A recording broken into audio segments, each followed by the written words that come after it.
यौम आइन के तहत आज कांग्रेस पार्टी की जानिब से मुख्तलिफ प्रोग्राम लिए गए। जोन नंबर 8 में भी यौम आइन का खुसूसी तौर पर एहतमाम किया गया। कांग्रेस पार्टी के खजांची विजय एवनकर, कारपोरेटर नागनाथ गड्डम, दुष्यम सोनाडे, संदीप सोनकामड़े, फेरोज खान की जानिब से शहीदों की याद में एक प्रोग्राम का इनेकाद किया गया। दोपहर में आइन की तमीद का इज्तिमाई तौर पर मुताला किया गया।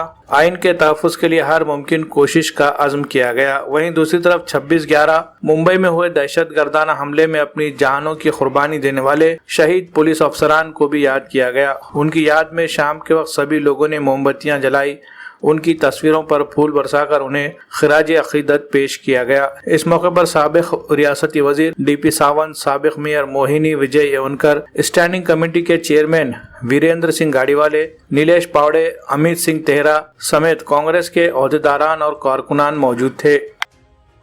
समग्र नेते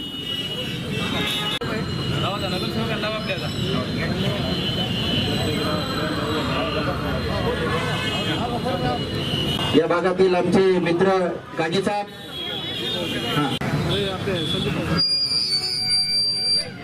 थोरात या सर्व महिला काँग्रेस आदरणीय DP, भारत माता की, भारत माता की, भारत माता की।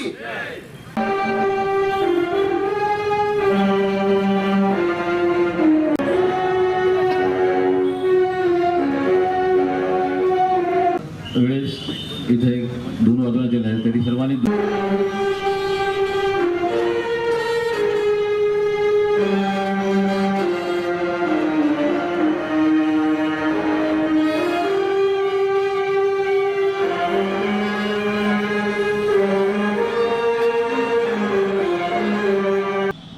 आज 26 नोव्हेंबर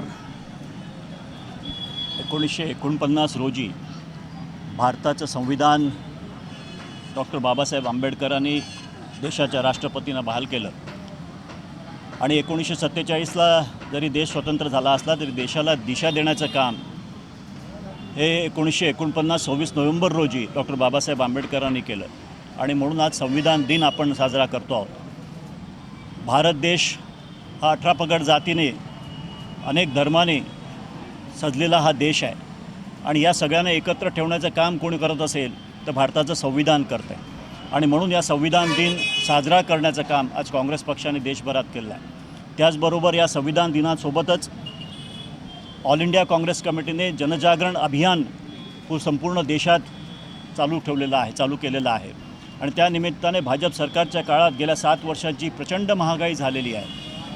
प्रत्येक क्षेत्रात महागाई वाढलेली आहे, मग डाळी असो, पेट्रोल असो, डिझेल असो, गॅस असो, गृहिणी त्रस्त झालेल्या आहेत। पेट्रोल डिझेलमुळे सगळे मध्यमवर्गीय त्रस्त झालेले आहेत, शेतकरी त्रस्त झालेले आहेत। एवढी मोठी महागाई या देशामध्ये गेल्या 7 वर्षात वाढलेली आहे। त्याच्या संदर्भात सुद्धा जनजागरण अभियान आम्ही लोकांपर्यंत पोहोचणार आहोत। घरोघरी जाऊन कशा पद्धतीने ही महागाई या सरकारने करून ठेवलेली आहे, कशा प्रकारे चुकीचं काम हे सरकार गेल्या 7 वर्षापासून केलं आहे, संविधानाला कशा प्रकारे याने तोडून मोडून करण्याचं काम गेल्या 7 वर्षापासून करतायत, हे आम्ही लोकांपर्यंत जाऊन जनजागरण करणार आहोत।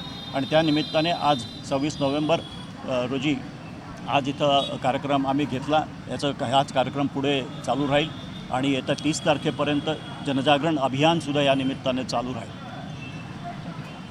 आज प्रभाग 8 तर्फे संविधान दिनानिमित्त गड्डम बलिवार मार्केटमध्ये आम्ही सर्वांनी मिळून एक संविधान दिन चिरायू हा कार्यक्रम घेतलेला आहे। इथं माजी मंत्री DP सावंतसाहेब, अर्चनाताई राठोड, माजी महापौर मंगलाताई निमकर आणि आम्ही सर्व नगरसेवकांच्या उपस्थितीत इथं कार्यक्रम संविधान वाचनाचा कार्यक्रम झालेला आहे। इथं सर्वांनी भरपूर तिथं प्रतिसाद दिलेला आहे आणि संविधानाचं वाचनसुद्धा झालेलं आहे। मी सर्वांना आज विनंती करतो की आज 26/11 रोजी जो मुंबईला भ्याड हल्ला झाला होता त्या हल्ल्याचा निषेध आणि जे शहीद झालेले आमचे सैनिक होते त्यांना श्रद्धांजलीचा कार्यक्रम आम्ही संध्याकाळी इथं आयोजित केलेला आहे। तरी सर्वांनी या कार्यक्रमाला इथं उपस्थित राहावं आणि जवानांना श्रद्धांजली व्हावी ही माझी सर्वांना विनंती आहे।